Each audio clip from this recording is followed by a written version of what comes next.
So in the India PR 2015, are we ready? The topic for the 5th edition of India PR Corporate Communication Conference is powered by Ad Factors.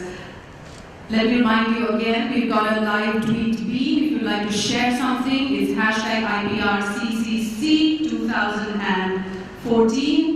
And without much further ado, I'd like to invite on stage the Chairman and Editor-in-Chief of Exchange Media Group, Mr. Anurag Batra, who needs really not much introduction. And yes, we can start off with a loud round of applause. We have an afternoon of luminaries here. We can start. Are you happy with that applause? I don't know. You get so much, but I'm not happy. Can we do with a loud round of applause, please?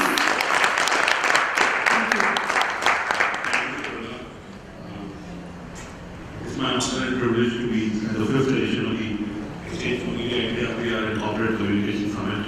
And some of you have heard this story before. But I must tell you that when I started this 5 years back, my colleagues at Exchange Media said, Anurag, this is an event, why do you need this event? Why? We don't make any money. This is a tough domain because to find sponsors in this domain is not easy. And is it really relevant? And I remember one of my editorial colleagues asking me this.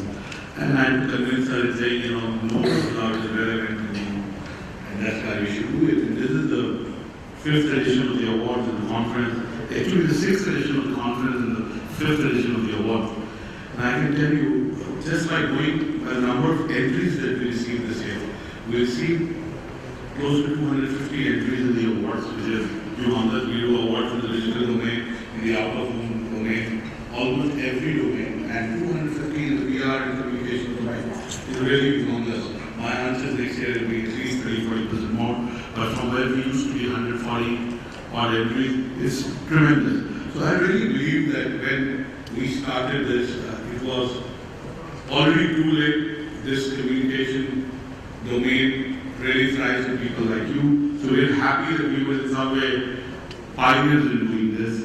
And if you look at the jury of this year's awards and the awards that we celebrated in the evening, we have Dr. Jagdish Seth, who's a professor at Cambridge University, who's an author, who's somebody who has knowledge of marketing and communication, will give away awards. We have Papa CA who will perform, and there are other luminaries, jury members who will give away awards. The fact is, when I was at the meeting briefly for 10 minutes last week, I thought the quality of deliberations this year were fantastic. Whether we may agree with their choices or disagree with their choices, I can tell you it was an absolutely honest process. It was debated. The jury meet went on for 9 hours. It started sharp at 10 and finished at about 7:15 in the evening. So I can tell you that the winners that you see tonight are people who really came through a very robust and very honest process. We as custodians of the process have only been custodians, we have nothing else. So the person you have to blame is Suparnaa. She's here. And I just want to say that I'm not an expert in PR or communication, but since as an entrepreneur, I can tell you that the market is reviving, the IPO season is coming back. I know Madan and Ad Factors is really doing well, that they are the leaders in this space, and they advise a lot of entrepreneurs. I think the PR and communication industry will see at least a 15% growth in the next 12 to 18 months, because the overall sentiment of the industry has gone up. If you look at the few e-commerce deals in the last 4 months, and I don't know whether the businesses have been built or not, but at least the valuations have been built. It is an indicator of the confidence in the Indian economy. And I was thinking yesterday when I said I'd be talking to people who really know this domain well, what would I say to them? I just want to say one thought. And it is applicable to many other domains, but probably it's more applicable to this domain. There are Comcom heads there, they would have, I'm at Mr. Paria, I'm at Sudeep, who looks after marketing and communication and not just.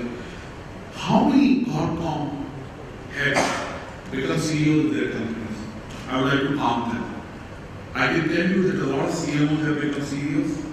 How many Comcom heads have become CEOs?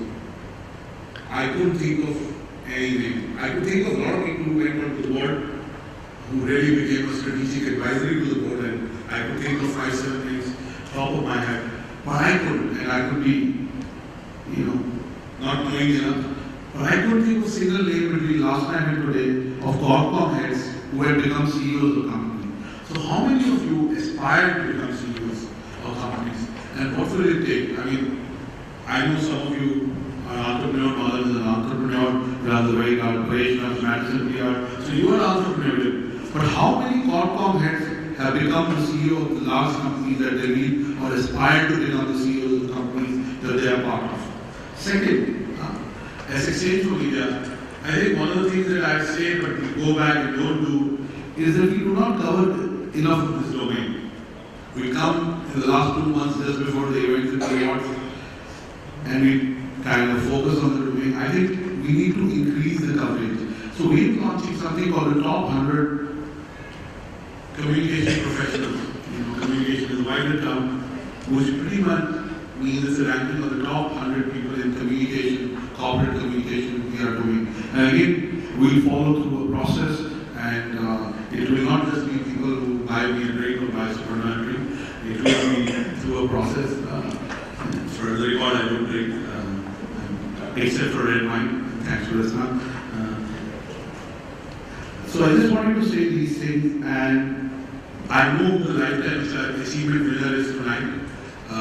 I kind of know, so I got to die. But I can tell you that some of the winners who have won today are people who inspire me.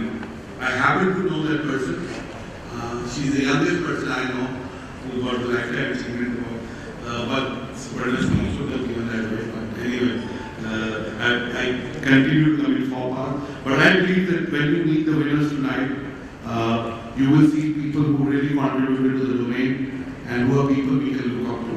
I also want to say that one of the thoughts I keep thinking, and I mean entrepreneurs in the PR space, run PR agencies, is whenever there is a new vista that opens up, like digital, or let's say CSR now, PR companies have not really led the discussion on it. They haven't led the narrative on that. It has been left to either the CEO or been left to the ad agencies or specialist agencies. I know that some of you do a lot of work in the sustainability domain because some of your clients insist, but I don't think it's a practice. If you look at McKinsey or if you look at an Accenture, which is now more technology focused, or if you look at Ernst & Young or PricewaterhouseCoopers, I don't think in these domains, PR agencies who are custodians of the brand, of the corporate image, of the reputation of the company are doing enough or not taking the lead. I'm not talking for individuals or organizations, but as an industry. I think there is a huge opportunity in these domains, whether we talk of sustainability, we talk of carbon credits, we talk of CSR engagement, because really to separate the chaff from the grain needs experts like you. So I just want to say that the next 18 months for the PR and corporate communication domain probably will be hugely better than the last 18 months because of the investor sentiment going up. Like all of you, I'm looking forward to Mr. Sachin Kalwa, the editor today, his keynote speech. Last time I was at the seminar with him in April 2012, I got clobbered. I remember that, and it was good fun being on the panel then. So with all this, I welcome you to the awards in the evening and look forward to celebrating the winners. I just also want to make another announcement. On Monday, as part of my business world hack, we have a books division, so we are launching a book on health. It's on the health of corporate executives. It's called Restore. Rasna Sasi, who's the author, is there. She's a leading nutritionist therapist. So for those who are worried about their health and really want to do something, it's a book that you may want to buy. It's a movement for us. It's not a book, and it stems from my personal journey. And again, I have not done enough to be there, but I know I will get there in the future. So Mr. Harsh Mariwala is launching the book, and those of you who are interested in being at the book launch, Shirish, my colleague from Business World, is there to engage with you. So thank you for indulging me for the last 5-7 minutes. I thank you for being part of what we are doing today, and thank you for your time and thanks.